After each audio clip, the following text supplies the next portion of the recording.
Welcome, everyone, to another episode of Just Saying Football with Jack and Sean. I'm your host, Sean Gannon, and alongside my partner, Jack McNicholas. We're here to bring you news, notes, weekly updates, and game analysis of your favorite teams from around the league. Now the chance, go check out our website, justsayingfootball.com, and follow us on Instagram at JustSayingNoGWJS for article and video updates. And don't forget to check us out on Spotify at Just Saying Football. We want to be in your ears because we're now moving into championship weekend. Yeah, season went by pretty fast, didn't it, Sean? Yeah, it's sad. You know, you get into that time, no fantasy football, certain teams, ours included, nothing on the line. A mourning period for all but 4 teams right now. Yep, no Monday night football or Thursday night football. It's getting barren. So we got some fun facts from this weekend, this divisional weekend, before we head into this upcoming weekend's worth of games. Andy Reid is the first coach in NFL history to lead two different franchises to 10 playoff wins. He's done it with the Eagles and the Chiefs. Joe Burrow already has the most playoff wins by any quarterback in Bengals history with 5, setting records already. 49ers have won 12 straight, their longest streak since 1984. This is one of the most historic franchises, people. Yeah. The Eagles' 38-7 win, I'm sorry, Jack, was the largest victory of margin in a playoff game between two divisional opponents since the 1970 merger. So basically ever. Anybody who doesn't know what that means. Trevor Lawrence lost on Saturday for the first time since at least high school, according to statistics. Yeah. Boston Scott has 18 career rushing touchdowns. 10 of them are against the Giants. The 10th one he scored this past weekend. Hassan Reddick now has 6 games this season with more than 1 sack. He has been an impressive potential defensive player of the year candidate.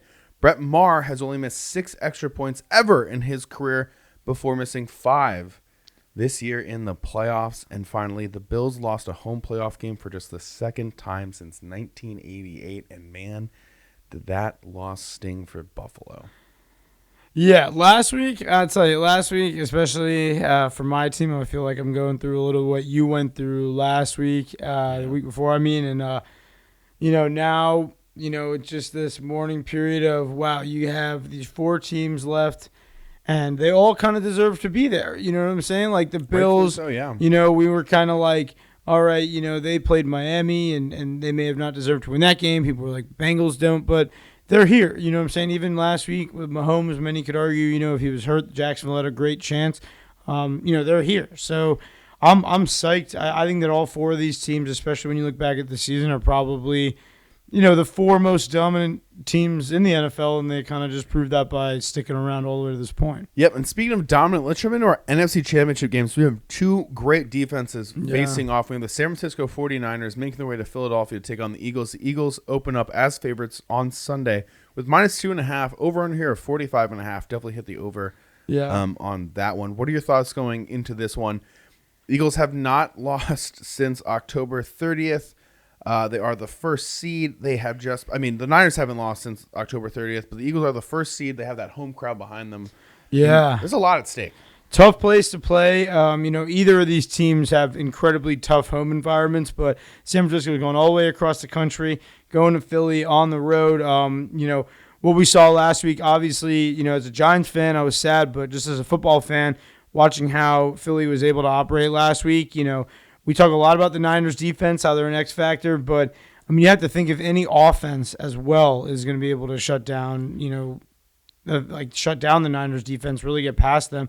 It's kind of what we saw last week where they're able to beat you on the ground and they, still have so many aerial weapons to actually score touchdowns. Yeah, the big thing for me in this one you're speaking to is that the Eagles ran last week for 268 yards against the Giants. That's a ton of rush yards. Now, the 49ers have the second best run defense. They've only let up 77 yards per game this entire season. This is going to be a test this So they're really trying to make this Eagles team one-dimensional as best they can, which hasn't been a problem for them. Both Devontae Smith and A.J. Brown have over 1,000 receiving yards. Yeah. I'm looking at this one. I'm thinking who can scheme the best. Yeah. And I'm thinking Kyle Shanahan, man, he has weapons galore. We've already seen it thus far in the playoffs. Kittle hasn't scored yet, but he's been actively involved. Deebo Samuel has been heavily involved. Ayuk has been involved. CMC has been involved. Elijah Mitchell's involved. He's getting the stars involved. He's getting them involved early on. That could be a huge break for them because the Eagles defense, Hassan Reddick, sack and a half last week. Josh Sweat, sack and a half last week. Fletcher Cox, sack last week. They need to scheme and get the ball out of Purdy's hand quickly. Yeah, and Purdy is exactly what I wanted to kind of transition into. You are, as we've been talking about, a rookie quarterback. I know the Mr. Irrelevant thing is really great. You're still a rookie quarterback who hasn't really been to this point before. He did win the last 2 playoff games. Got to give him that. But the Eagles' defense is no joke, like Sean said. Going into the playoffs, remember, they had 70 sacks. No other team had more than 60, and they had 70 this year. It just goes to show the depth that they have all around, not only in their front seven, but also with James Bradbury and Darius Slay. They're going to have a huge handful, like with Samuel and Ayuk, and I think that like it really does open it up for Kittle to score this week, and I do like him like any time to score. Definitely, we saw kind of how the Eagles used that with Dallas Goedert last week. I don't think that Dallas Goedert's going to have a good weekend this week going up against Fred Warner. I just want to mention that as well. The best linebacker in the league? In my opinion, he's the best middle linebacker. Is it about yourself? I agree. Yeah, I think so. The consensus is it. But the Niners, we always kind of assume that this team is just kind of working their way back to that Super Bowl run that they made. They've had good seasons, terrible seasons in between there. But, I mean, for me, I think, like you said, it comes down to the game plan, comes down to the fact that Kyle Shanahan's been here before. But, they haven't lost since October 30th. And if there's one team that's going to beat them, scary with the Eagles. And, I mean, the 2.5 spread, I say all the time I hate it. So I want to know your opinion on that. I know you said you take the over, but that's the worst spread in the world. I'll take the over on that spread because I think that whoever wins this game has to win by more than a field goal. You got to be comfortable in this game to somehow win. Yeah. It's not the first time these two quarterbacks have met, by the way. They actually did meet just a few years ago back in college. Oklahoma Sooners taking on the Iowa State Cyclones. That is just a name and a half in of itself. Jalen Hurts got the best of Purdy this time. I think Purdy's going to get the best of Hurts. I'm looking at this San Francisco team, and I'm looking at this Eagles team. I think the winner of this NFC Championship game ends up winning the Super Bowl. To me, these two rosters, while the AFC obviously has guys like Burrow and Chase and Mahomes and Kelsey, I just think that they have the two most complete rosters, the 49ers and the Eagles. You're looking at their offense and you're looking at their defense. You're just looking at depth and players that can continue to play, especially the Eagles. I mean, their third-string defensive tackles and Ndamukong Suh. Yeah. Like, that's not fair. That's not what teams get to have. I'm going with the 49ers, like you're saying, because they've been here. Kyle Shanahan knows how to game plan. They're still hungry from that Super Bowl loss a few years ago, from the NFC Championship loss last year. George Kittle manifested after Super Bowl, said, I will return. I'll be back. This is his moment. I think he's going to show up for it. I'm going with the 49ers. And, it comes down to, like you mentioned with the quarterback battle, I do think that it's more likely that, the Niners could pull something together, kind of get Jalen Hurts while he's scrambling if they wanted to really get him. With Purdy, he uses the play action so well, all of those things. If he is disrupted this week, and I think the Eagles will run away with it, it's really on the Niners' offensive line to keep their run game and keep Purdy upright, because if the Eagles' defense gets to do what they did last week to the Giants and make the offensive line look obsolete, absolutely. Like if the Niners go up and Philly starts looking good, I'd say live bet Philly. But Niners on the road, there's nothing that stopped them from going on the road in a tough matchup so far in the last couple of months. And, like we talked about, such a boom game from guys like Kenneth Gainwell, Miles Sanders, Jalen Hurts all on the ground, Boston Scott scoring. I don't see them being as free as they were last week, Yep, I think that's going to change a lot this week. And now let's move it into our AFC Championship game. In our Sunday night game, we have the Cincinnati Bengals making their way to Kansas City to take on the Chiefs. Bengals are favored in this one at Arrowhead. Yeah. Bengals are favored by -2, over under here of 47. Obviously, we got to talk about Mahomes dealing with a high ankle sprain. Chad Henne had to go in, relieved him well, set up a scoring drive. Huge drive, 98 yards. He went 5 for 723. It was really a 39-yard Isaiah Pacheco thing that got that done. But Chad Henne, we've seen him have to step up for Mahomes in these kind of tight situations. I do think that, if needed, he is a viable backup. But, man, you have Joe Burrow going up against him. We saw what Joe Burrow did match up against Josh Allen last week. You're going to need Pat Mahomes. And I've heard people saying it since the game ended, and I'm interested to see if you agree, but Pat Mahomes, when he's injured like this, that the Chiefs aren't superhuman. When he's superhuman, they're superhuman. But do you agree with that? Right now, he's just human, and his normal human is about as good as any other quarterback that there is out there. Yeah. You just don't see the magic happening as easy. But I think what's what you saw last week was the deep passes he can still make, albeit not comfortably, not the same, but he's still making them. Yeah. It was really just the short passes and the dump-off passes that he struggled with because he just wasn't able to get enough under it. But the thing that I'm most concerned about here is that the Bengals have the 29th ranked rushing offense or 23rd ranked rushing offense coming into this. No, 29th ranked rushing offense. I was right the first time. It's like scary. With a guy like Joe Mixon, it just seems that they should be doing a lot better. And when we saw last week running the ball against the Bills, they were able to just do whatever they wanted. It opened up this offense entirely. And I do think that they're going to need to recreate that again last week because we're seeing Kansas City run the ball really well with Pacheco. Something that I really like. Again, haven't seen that since Kareem Hunt. He's running the ball really, really hard. He's incredibly fast. Yeah. Every time he gets the ball in his hand, you got to pay attention to him. So I think that the Chiefs are trying to build this up to be a long game, to understand that there's an injury to Patrick Mahomes, that they know they're going to have to utilize the run game. And I think in turn, Cincinnati's going to need to do the same because it really opened up the passing offense.